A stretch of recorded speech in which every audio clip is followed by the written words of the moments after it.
The news said the prosecutors updated the evidence against Melly, in case you missed it. He was unaware that he was being filmed confessing to Sakchaser's and Juvy's murders. This will not go well. Only 5 hours after the crime was committed, Melly and Courtland were spotted dancing in a parking lot.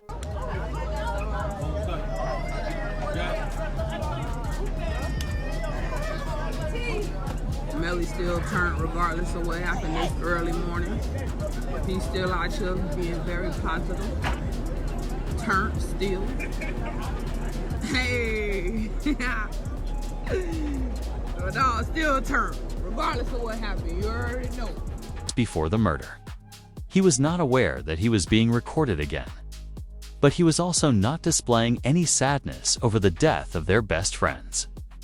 Melly was observed exiting the studio, getting ready in the rear left seat of the Jeep, and then waiting for Juvy and Courtland, the Sakchasers, to get inside.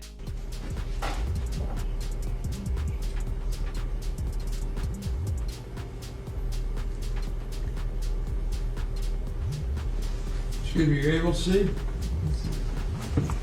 Yes? All right.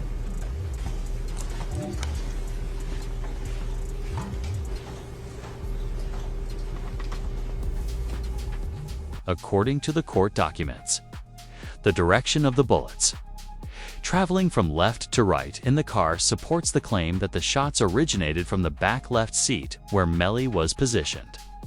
Even Juvy's mother confirmed he was there. Say your name, your full legal name for the jury.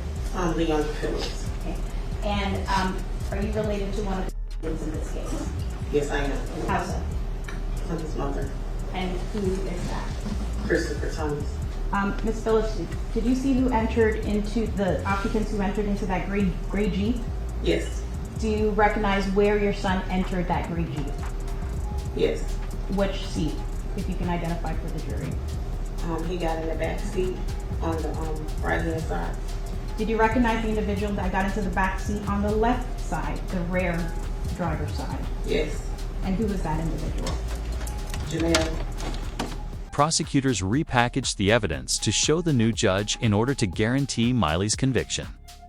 Additionally, they reached agreements with Courtland and Melly's former girlfriend, Mariah Hamilton, who was sought by the police after fleeing the nation and spending the previous 3 years overseas.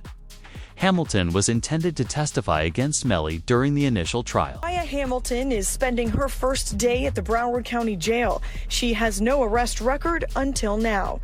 U.S. Border Patrol agents arrested her at Miami International Airport Monday after she arrived on an international flight. Court records show Hamilton was ordered to testify in Demon's first trial in 2023. But before she could be freed, Mariah had to agree to testify in the Melly case. "Thank you to my village. I love you all so much," she said on Facebook. "Not my plan, but God's." The FBI has evidence that Melly reportedly saw interfering with Mariah prior to the first trial. Thus, there is a new charge against him that carries a life sentence, regardless of whether Melly removed Sakchaser and Juvy. Filing 6 new charges against Demons and 2 others who were allegedly involved. The charges include tampering with a witness, directing the activities of a criminal, solicitation or conspiracy to commit tampering, and unlawful use of a two-way communication device. Now, a couple of those charges actually carry a life in prison sentence if there's a conviction. Melly's tampering allegations have prevented him from using the jail phones for the past year, despite the fact that the murder charges and the witness tampering allegation are completely unrelated. In fact, the situation became so serious that Melly's mother brought it up in an interview. My son has not been convicted of anything, and even other inmates that have been convicted or anything, they have the right to use a telephone. They have a right to be allowed to write letters to their loved ones, to receive their mail. They hold his mail, they don't give it to him. Courtland will receive a life sentence if it turns out that he has been tampering, which is why he hasn't been allowed to use the jail phones. This is because he has the power to ruin Melly's case if he decides to turn on him, which is more likely than you might think, given that Melly attempted to do so during the first trial when his lawyer disclosed in those were his lies. Courtland Henry shows up at Memorial Hospital, Miramar.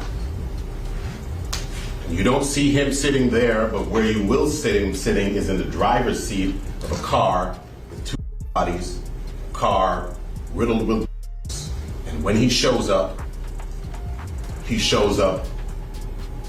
with a change of clothing, change of shirt, powder residue on his hands, evidencing that he had discharged a firearm. And he lies. He lies about where the incident occurred. He lies about how it occurred. And he lies about not having a phone. I think it was Miss Bradley herself who said, everybody has a phone in his pocket, not Courtland Henry. Courtland had lied to the federal authorities, Melly's lawyer revealed, saying he was the last to see Sakchaser and Juvy, and that an investigator had discovered gunpowder on his hand. So the right hand of Courtland Henry contained 0 particles characteristic of heart residue and two component particles. And the left hand contained 1 particle characteristic of heart residue and 1 2-component particle. Okay. And can you explain to us what that means? Basically, overall, there was heart residue present on the hands. Courtland hated this since he stated, "Mind games don't work on people like me," following Melly's mistrial. As though he were agreeing to an agreement, he added a handshake emoji. Prosecutors will, however, utilize Courtland's interrogation from the night of the crime, in which he lies to police to cover up for Melly. If he is on trial alongside... Okay, tell me what happened. Man, I was playing music, getting off the exit. I was already getting sleepy, almost home, you know what I'm saying? And like, just out of nowhere, like, I just heard, you know what I'm saying? So, and I ducked down, you know what I'm saying, in the car, and I almost crashed the car. Let me back you up a few minutes. Where were you coming from? I was coming from the studio, from Fort Lauderdale. Fort Lauderdale studio. Which way did you take? I took I-75, 595 to 75.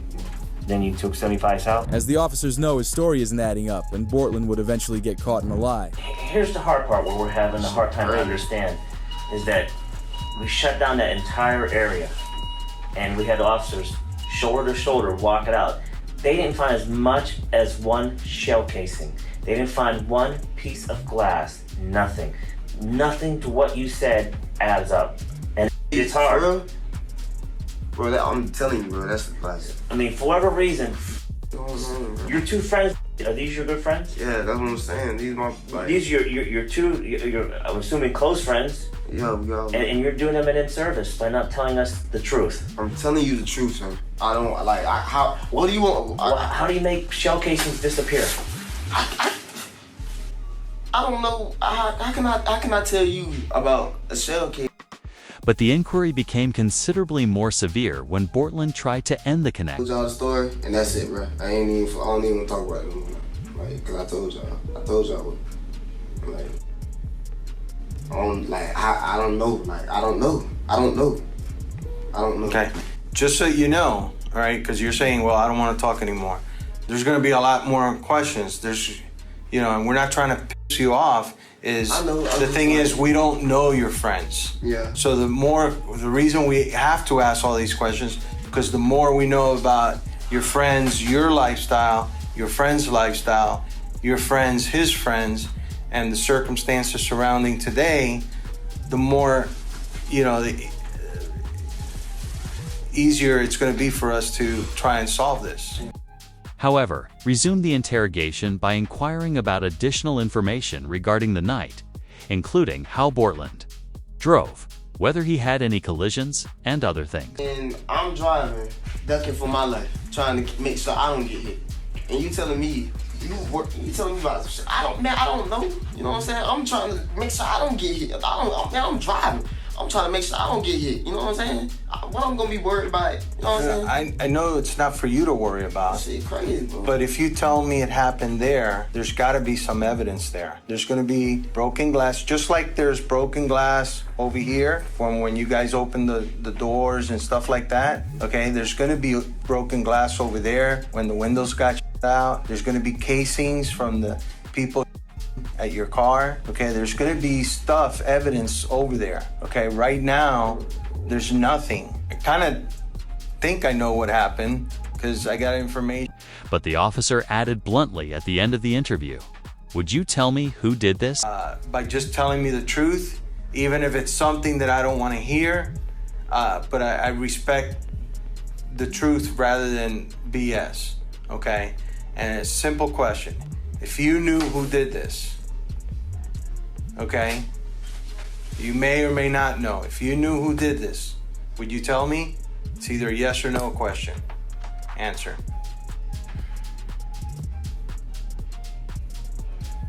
Honestly.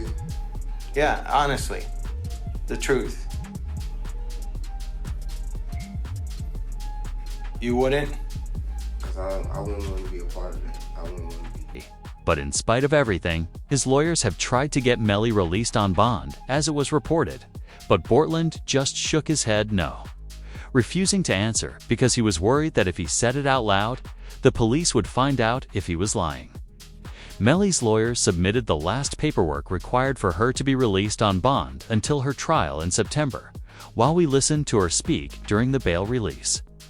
They have every confidence that Melly will be released from prison this. Still praying. I know I said I would I'll keep everybody updated with what's happening. I know right now we're waiting. So basically the judge is going to do, I guess, a written order. So we're just waiting, and that order can come any minute, or it could come tomorrow. I don't know. So we're just waiting. We're just waiting. So everybody just keep praying, keep having faith. Oh, Tessa, stop. I've been crying too. It's been a long time coming, you know. The latest information on the bond arrangement, however, came from Melly's lawyers.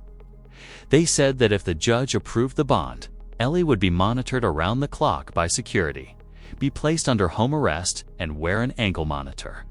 And a rapper wrote, "That boy Melly's coming home, I feel it." It was really great. Melly's mother and lawyers claim they have concrete evidence that she isn't getting the right care, which is You saw Melly's statement just saying how he's been hurt, how he's scared for his life. As a mother, how did that make you feel? It's heartbreaking. It made me feel completely helpless. Broward Sheriff's Office definitely needs to be investigated. I mean, they are making up their own rules. We've tried to go to court about this situation. The judge really doesn't have any jurisdiction when it comes to the jail, because we actually had a hearing about the mistreatment of him, and the jail they make their own rules. And I don't think that's fair, because I know that they need to answer to someone too. And in defense of Melly, his lawyers showed the new judge that GPS evidence puts him running away from the crime scene and hiding in a bush, making it seem like he was scared of whoever did the alleged drive-by. The part where he's saying that someone just shot the car up and was trying to shoot him. So I asked him if he was okay, where he was, and he's like, there's a car coming behind him, like hiding. He was like, there's some, there's some, I think they're still out here or something. So I'm like, are you okay? He's like, I'm okay. I said, well, where are Sak and Juvy? And he said, I don't know if they're in the car. I think they're in an effort to prove Melly wasn't the criminal. They also stated in court that a gun used in the murder was never even found. So the first thing is I didn't have a firearm, so I can't know which firearm I'm going to use in order to replicate any of my tests. So I can't make tests for this determination because I don't know what was used. okay.